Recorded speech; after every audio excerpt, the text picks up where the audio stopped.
ఉమ్మడి అనంతపురం జిల్లాలో ఇవాళ ప్రధాని మోదీ పర్యటించనున్నారు. శ్రీ సత్యసాయి జిల్లా గోరంట్ల మండలం పాలసముద్రం దగ్గర కొత్తగా నిర్మించిన నాసన్ కేంద్రంలో national academy of customs, indirect taxes and narcotics ను ప్రధాని ప్రారంభిస్తారు.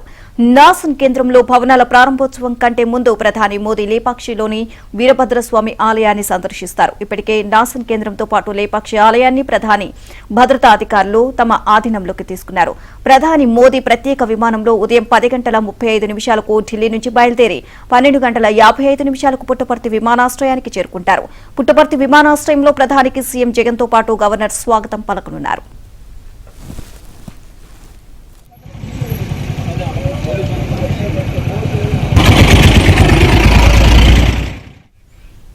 ఇదే అంశానికి సంబంధించి మరిన్ని అప్డేట్స్ మా కరెస్పాండెంట్ సురేష్ అడిగి తెలుసుకుందాం. సురేష్, ఈ రోజు ప్రధాని సత్యసాయి జిల్లాలో పర్యటన చేయబోతున్నారు. దీనికి సంబంధించి అప్డేట్స్ ఏంటి?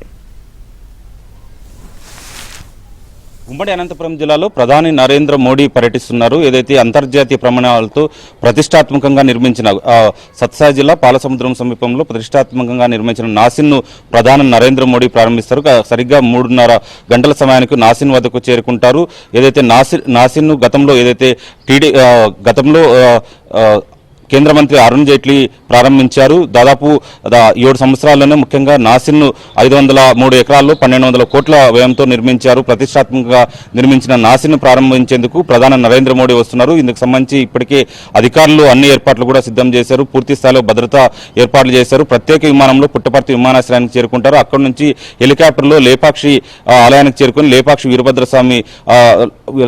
వీరభద్రస్వామి ఆలయాన్ని సందర్శిస్తారు. అక్కడ ప్రత్యేక పూజలు చేస్తారు. కచేరీ ఏర్పాట్లు చేశారు. దీంతో పాటు అక్కడ స్థానికంగా ఏర్పాటు చేసిన కార్యక్రమాల్లో ప్రధాని నరేంద్ర మోడీ పాల్గొంటారు. అక్కడి నుంచి నాసిన్ కు చేరుకుంటారు. నాసిన్ కు చేరుకునే ప్రధాని నరేంద్ర మోడీకి ముఖ్యమంత్రి జగన్మోహన్ రెడ్డితో పాటు గవర్నర్ అబ్దుల్ నజీర్ ఘనంగా స్వాగతం పలికేందుకు కూడా ఇప్పటికే ఏర్పాట్లు చేశారు. నాసిన్ వద్ద కూడా పూర్తి స్థాయిలో భద్రతా ఏర్పాట్లు చేస్తారు. దీనిపైన మాట్లాడేందుకు బీజేపీ జాతీయ కార్యదర్శి సత్యకుమార్ గారు ఉన్నారు.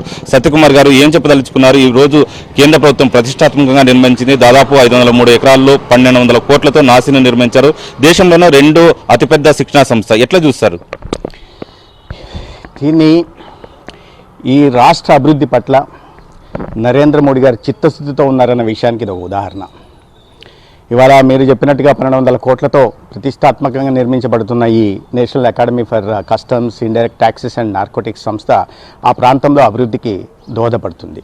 కేవలం అది మాత్రమే కాకుండా దానికి అనుబంధంగా ప్రత్యేక రైల్వే లైన్ను కానీ పాలసముద్రం దాకా, లేదా చివరికి స్టేట్ హైవేగా నిర్వహణ లోపం ఉంటే దాన్ని నేషనల్ హైవేగా మార్చడం కానీ, కేంద్రీయ విద్యాలయ కానీ, లేకపోతే ఆ పాలసముద్రం చెరువు పునరుద్ధరణ కానీ దీనికి అనుబంధంగా జరుగుతున్నాయి. అంటే ఏదైనా ఒక పెద్ద సంస్థ వచ్చినప్పుడు దానికి అనుబంధంగా ఎకనామిక్ యాక్టివిటీ పెరుగుతుంది. దానివల్ల ఆ ప్రాంత ప్రజలకి లబ్ధి చేకూరుతుంది. రైతులకు కానీ, ఆ ప్రాంత ప్రజలకు కానీ ఉద్యోగ ఉపాధి అవకాశాలు. ఈ రకంగా కేంద్ర ప్రభుత్వం గత 9.5 సంవత్సరాల్లో ఆంధ్రప్రదేశ్ అభివృద్ధి కోసం అనేక రకాలైన పరిశ్రమలను ఇచ్చింది. ఇదే పాలసముద్రంలో BA పరిశ్రమ కూడా ఉంది. 4 సోలార్ పార్కులు వచ్చాయి, ఎలక్ట్రానిక్ మ్యానుఫ్యాక్చరింగ్ క్లస్టర్లు వచ్చాయి, బల్క్ పార్క్ వచ్చింది, మెట్టెక్ పార్క్ వచ్చింది, 3 ఎకనామిక్ కారిడార్లు వచ్చాయి. ఈ విధంగా అంటే ఉద్యోగ ఉపాధి అవకాశాలు కల్పించడం కోసం ఒక ప్రత్యేకమైన శ్రద్ధ నరేంద్ర మోడీ గారి ప్రభుత్వం తీసుకుంటుంది. అదే సమయంలో మౌలిక సదుపాయాల కల్పన మీద కూడా 68,000 కోట్లతో రైల్వే ప్రాజెక్టులు కానీ, దాదాపు 3 లక్షల కోట్ల పెట్టుబడితో ఎక్స్ప్రెస్ హైవేల నిర్మాణం కానీ ఈ రాష్ట్రంలో జరుగుతోంది. దీనివల్ల ఈ ఆర్థిక గతి తప్పిన రాష్ట్ర ఆర్థిక వ్యవస్థని ఇవాళ గాడిలో పెట్టే ప్రయత్నం రాష్ట్ర ప్రభుత్వం పూర్తిగా విస్మరిస్తే నరేంద్ర మోడీ గారి ప్రభుత్వం చేస్తూ ఉంది.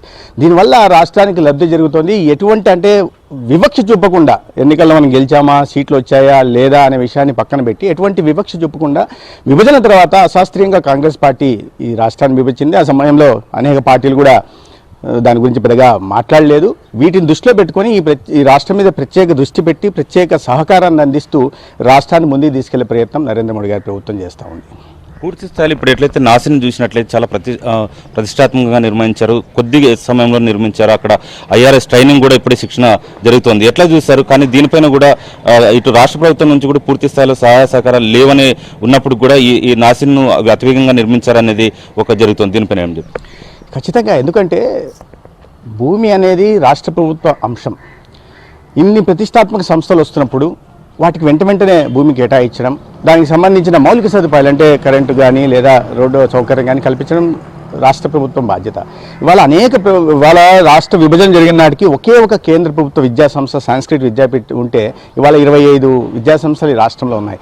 ఐఐటి ఉంది, IIITలు ఉన్నాయి, NIT ఉంది, IIM ఉంది, ఎయిమ్స్ ఉంది, సెంట్రల్ యూనివర్సిటీ ఉంది, పెట్రోలియం యూనివర్సిటీ ఉంది, ట్రైబల్ యూనివర్సిటీ ఉంది, అగ్రికల్చర్ యూనివర్సిటీ ఉంది. ఇటువంటి అనేక TDM ఉంది, కల్నరీ ఇన్స్టిట్యూట్ ఉంది, NIOT వచ్చింది, సిపెట్ వచ్చింది, చెప్పుకుంటూ పోతే చాంతాడంత లిస్ట్ ఉంది. ఇటువంటి ప్రతిష్టాత్మక విద్యా సంస్థలు 5 రాష్ట్రాలు 6 రాష్ట్రాల్లో కలిపి కూడా లేవు. అటువంటి సంస్థలన్నీ ఇక్కడ ఉన్నాయి. నిఫ్ట్ కూడా వచ్చింది.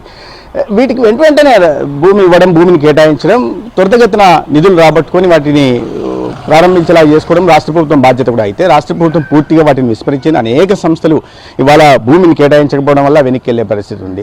ఇప్పుడు నా బాల్కో మిదాని నెల్లూరులో శాంక్షన్ అయితే దానికి ఇవ్వలేదు.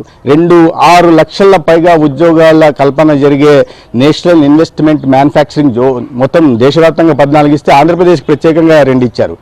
దానివల్ల 6 లక్షల మంది యువతకి వెనుకబడిన ప్రాంతాలైన ప్రకాశం జిల్లాకు కానీ చిత్తూరు జిల్లాకు కానీ రావాల్సి ఉంది. 2015లో మంజూరు చేస్తే ఇవాళ దాకా భూమే కేటాయించలేదు. మరి ఎలా అభివృద్ధి సాగుతుంది? ఎలా ఉద్యోగ కల్పన జరుగుతుంది? ఎకనామిక్ యాక్టివిటీ పెరగాలంటే వీళ్ళ బాధ్యత కూడా ఉంది కదా. కేవలం కేంద్ర ప్రభుత్వం 90% చేస్తుంటే 10% చేయడానికి కూడా రాష్ట్ర ప్రభుత్వాలు ముందుకు రాకపోవడం అనేది చాలా దురదృష్టకరం. ఏదైతే 90% మేరకు కేంద్ర ప్రభుత్వం చేస్తున్నప్పటికీ రాష్ట్ర ప్రభుత్వం 10% మేరకు ఏదైతే భూమిని కేటాయింపుతో పాటు ఇతర సౌకర్యాలు కల్పించడంలో కూడా వైఫల్యం జరుగుతుంది. అయినా ఆంధ్రప్రదేశ్ అభివృద్ధి పట్ల బీజేపీ చిత్తశుద్ధితో పనిచేస్తుందన్న అభిప్రాయాన్ని బీజేపీ జాతీయ కార్యదర్శి సత్యకుమార్ వ్యక్తం చేస్తున్నారు. Video journalist